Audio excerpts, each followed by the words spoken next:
Alfred stands over the grave of Jason Todd as two men ask him if they are needed. Alfred tells them that they are no longer needed. He'll take it from here. They can take 5 hours off of guarding an unmarked grave. They ask if this means that they are to maintain watch on the other grave sites, the Waynes, and Alfred tells him that they can assume correctly. Then he walks to the wall to inform Batman that it's safe to come in. You have found yourself in a weird part of YouTube. You're at the Complete Story series. This is the place where we break down your favorite comic books into epic recaps, explaining what happened in our own unique style. All alterations to the panels, text, and images are to prevent copyright problems. And if you are just now joining us in this series, Batman just learned that Jason Todd is the Red Hood. Which brings us to the graveyard, where his body was buried in an unmarked grave.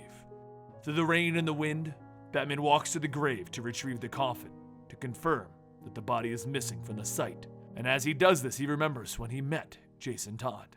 It was a late night in Crime Alley, and when he returned to the Batmobile, he found the incredible car on blocks. Someone had taken one of the wheels off of it, and while this perp could have gotten away with it, he decided to come back to get more tires. That's when Batman sees it's a young boy, Jason Todd. Batman went back to the Batcave where he explained to Alfred that they were redesigning the tires and hadn't replaced the hubcaps, along with the security systems being down from the night before. It was the perfect time for someone to take the tires off of the Batmobile, and this boy did just that. Alfred tells him, well, it seems you and this boy were fated to meet. Jason became Robin, the newest in a line of sidekicks for Batman.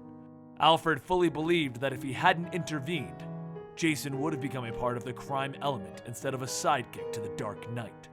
And while at times this boy was brash and over the top, Batman liked having him there. But now, things were different. Jason Todd had returned and murdered thieves, crooks, and killers.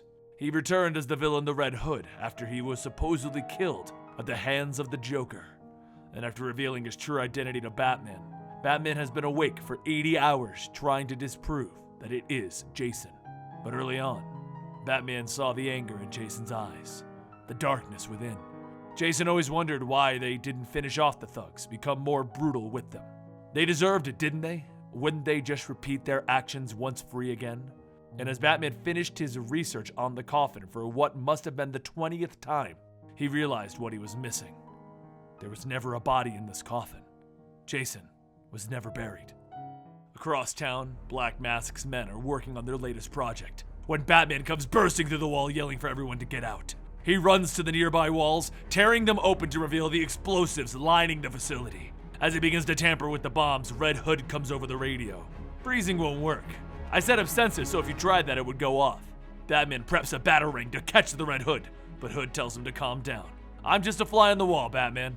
Batman flings the batarang, cutting off the camera, and Jason tells him that he has 7 seconds to save an empty building. You won't even bother.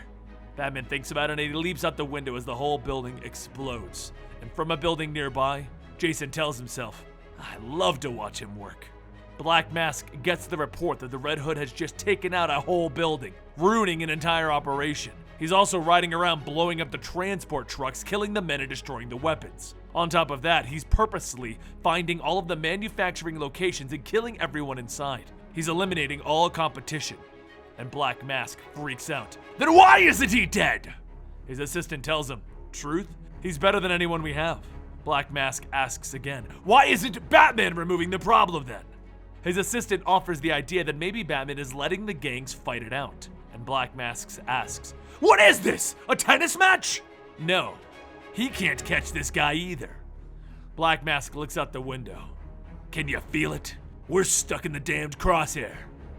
And then he realizes what's outside his window. Red Hood, looking at him with an RPG pointed right at his office. Damn it to hell! Black Mask yells as he runs out of the room. Jason snickers. Haha, wow, he can really run when he wants to. And he launches the RPG, taking out the entire floor. As both Black Mask and his assistant are now wandering the streets, Black Mask asks, how did he do that? The whole floor was fortified against airstrikes. And his assistant informs him, all except the east window. They were repairing it. As furious as he is over what happened, a man from behind him asks, do you want some help? Everyone turns their guns to whoever this is, and that's when they see It's Deathstroke. Black Mask tells everyone to drop their guns. You'll all be dead before you run out of ammo. Smart man. I've come representing the society, and I'd like to know if you want to join. Both Batman and Jason are watching from cameras, and they both respond with a definitive, damn it. The offer was simple. If Black Mask saddles up with the society, Deathstroke and this organization will supply him with a superpowered individual who can take out the Red Hood. But he's kind of angry after they present their offering. They gave him a couple of superpowered individuals, Captain Nazi and Hyena. Deathstroke tells him, I think you're underestimating the Nazi and Hyena. But Black Mask isn't about to back down. The Nazi is like 150 years old and he's blind. You gave me a blind supervillain. Not entirely, Mask. He has cybernetic implants that help him see. In black and white! If the Red Hood steps in front of a Christmas tree, he vanishes! And I thought the Hyena was dead. One of them is dead. This is the other one. I thought the other one was a chick! For all I know, this one is a chick. I didn't care to check under the hood. How about you? Pass! Deathstroke has had about enough with the Black Mask's attitude though, as he tells him, listen to me. I say this not with respect, but as a reminder that I'm a breath away from killing all of you. There's a third member on the way, and it makes this whole thing a perfect combo. The Red Hood will be dead. Fine. And Black Mask and Deathstroke look out over the city. Hyena looks kind of like a girl from behind. I was thinking the same thing, Mask. A short while later, as Red Hood is killing more of the Black Mask's friends, the Nazi and Hyena leap in to kill him like they're supposed to. Red Hood flips out of the way. Oh my goodness, I've been bamboozled. He lands opening fire on them. You people aren't the most subtle strategists. They keep leaping at him and he keeps shooting, but the Nazi continually blocks the shots. After throwing grenades at them, he blows up the Nazi, but Hyena jumps on him, pinning him down. The Hyena growls at him. Too slow. And he tells Hyena, or I'm stalling. Yeah, I'm stalling. Batman leaps in, knocking the Hyena out as Red Hood asks him, what took you so long? Couldn't decide if you wanted me to live? Batman puts up his fists alongside Jason, telling him, shut up and fight. Almost like it's programmed into them, they're right back to working as a team, using combos and team maneuvers to fight off against the enemy.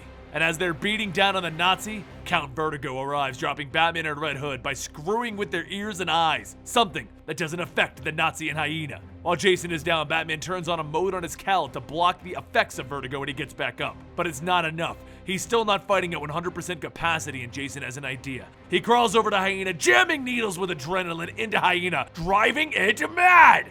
Batman gets Vertigo sent onto the Mad Hyena, and it lunges onto its own teammate. During this time, Nazi has gotten back up and he begins to choke out Red Hood. But that's when Red Hood grabs a taser, shoving it into the Nazi's cybernetic eyes, burning out his entire head and killing him. Red Hood leaps up to a fire escape, telling Batman, just be happy I only killed one Nazi today. Batman watches as his former sidekick, the boy that he saved, runs off, now a mass murderer. And he realizes, it's time for this to end. And that concludes the last of the bridging chapters in Under the Red Hood. They're going to have their final conflict soon, next week in fact. So make sure that you subscribe to the channel to keep up to date on what's going on with the Red Hood. And let me know, once we wrap up Under the Red Hood, do you want to know the next Red Hood story? Red Hood Lost Days? Or do you want us to find something else to bring you? Let me know in the comments down below and I'll see you next time, right here at Comicstorian.